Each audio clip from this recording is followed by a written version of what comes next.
तर असे role model आसपास असतील तर ऊर्जा नक्कीच येणार. आता शिक्षण, आपण जसं शिक्षणाबद्दल बोलत होतो तर त्याबद्दल सांगा की तो बास्केटबॉल बरोबर ते कसं मॅनेज केलं? येस. सो फॉर्च्युनेटली मी खूप स्टुडियस होते स्कूलमध्ये आणि अजूनही आहे मला असं वाटतं. तर चांगले स्कोर्स यायचे.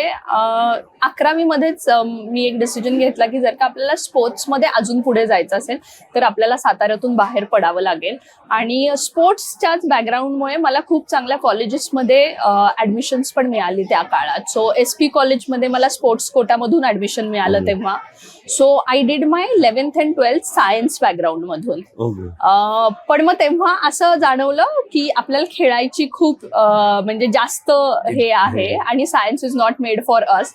मग मी BCom केलं इवन इन SP कॉलेज. आणि मग तिथेच एक शेवटची ऑपॉर्च्युनिटी जी माझ्यासाठी चालून आली ती पण बास्केटबॉलमुळेच होते की युनिव्हर्सिटी लेवलला जेव्हा मी पुण्याची टीम रिप्रेझेंट करत होते तेव्हा SRM युनिव्हर्सिटी म्हणून एक चेन्नईतली युनिव्हर्सिटी आहे, त्यांनी माझा परफॉर्मन्स बघून त्यांच्याकडून मला कॉल आला की तुम्ही पुढचं एज्युकेशन आमच्याकडे करू इच्छिता का. सो मग मी ते ऑफकोर्स म्हणजे it was again a golden opportunity माझ्यासाठी. सो मग मी परत स्पोर्ट्स कोटामध्ये SRM युनिव्हर्सिटीमध्ये MBA केलं. सो 2 वर्ष मी तिथे MBA केलं. त्याच्यानंतर I got a very good opportunity to work with a startup itself चेन्नईमध्ये. So it was 7 Stones Inc. नावाची एक कंपनी होती, IT फर्म होती. पण मला HR माझं स्पेशलायझेशन होतं, त्यामुळे मला तिथे खूप शिकायला मिळालं. बीइंग अ स्टार्टअप मला असं वाटतं की शिकायला तुम्हाला खूप मिळतं. म्हणजे I was reporting to the director almost that time. तर मग मला तिथं एक खूप मोठं वेगळं एक्सपोजर मिळालं आणि डेव्हलपमेंट खूप झाली. त्यानंतर मग मला बँगलोरमध्ये एक ऑपॉर्च्युनिटी मिळाली आणि मग मी साताऱ्यात आले and I pursued LLB. Law केलं मी तेव्हा पण लॉ करताना मी एका साताऱ्याच्या MIDC मध्ये फॅक्टरी आहे which was in to sanitiser making.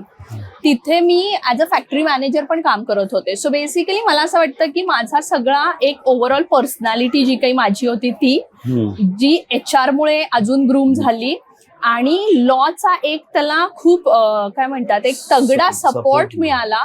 आणि त्यामुळे मग मला मॅनेजमेंट लेवलला हायर लेवलला काय काम चालतं किंवा कशा पद्धतीने चालतं ते एक छान एक्सपोजर मिळालं. आणि फॉर्च्युनेटली मग माझं लग्न झाल्यावरती मला एक खूप मोठी संधी चालून आल्यासारखं झालं असं मला वाटतं. आणि आय फील ब्लेस्ड, म्हणजे भाग्याचं आहे की या घराण्यात माझं म्हणजे आता मी काम करतेय आणि तिथे मला खूप काम करायची संधी आहे. येस. म्हणजे ही जी आज CEO म्हणून तुम्ही ज्या पोझिशनला आहेत आपण बोलू शकतो इट्स अर्न्ड. हो म्हणजे ठीक आहे, संधी मिळाली तरी as a state level sports person तुम्हाला एक डिसिप्लिन आणि माइंडसेट, त्याच्यानंतर एक्सपोजर, ट्रॅव्हल केलंय तुम्ही बरंच, चेन्नईमध्ये काम केलंय, इकडे केलंय, भारतभर केलंय, ते एक वेगळ्या प्रकारचं एक्सपोजर आहे.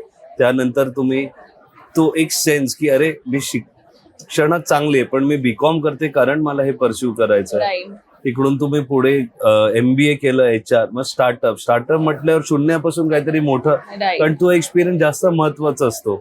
आणि एक चालत्या गाडीमध्ये जी सिस्टम सेट असतो, काम करणं वेगळं आहे आणि एक सिस्टम क्रिएट करणं.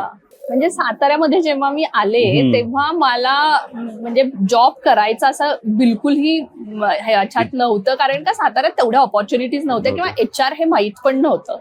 पण घरी बसून काय करायचं, म्हणजे ऑफकोर्स लॉ मी करत होते पण तरी मला असं वाटलं की we should do something, break नाही झालं पाहिजे. म्हणून मी कंपनीमध्ये जेव्हा गेलेले आय स्टील रिमेंबर की फक्त आणि फक्त एका उत्तरावरती मला त्यांनी घेतलेलं at the pay which I told them was की जेव्हा तुम्ही काम त्या स्टार्टअप मध्ये करत होता तेव्हा स्ट्रेंथ किती होती आणि जेव्हा तुम्ही ते सोडलं तेव्हा स्ट्रेंथ किती होती. या सो तो एक answer made them to select me. काय होतं ते if you remember? So it was 5 to 30. So I was the witness of everything. म्हणजे sales, marketing, recruitment, payroll, relationship building, employment, engagement, everything मी हँडल करत होते तिथं. त्यामुळे ते एक खूप मोठं 100% मला असं वाटतं की तो जो 2 वर्षाचा एक्सपिरियन्स होता इट वॉज ऑलमोस्ट टू 10-20 yearsचा एक्सपिरियन्स.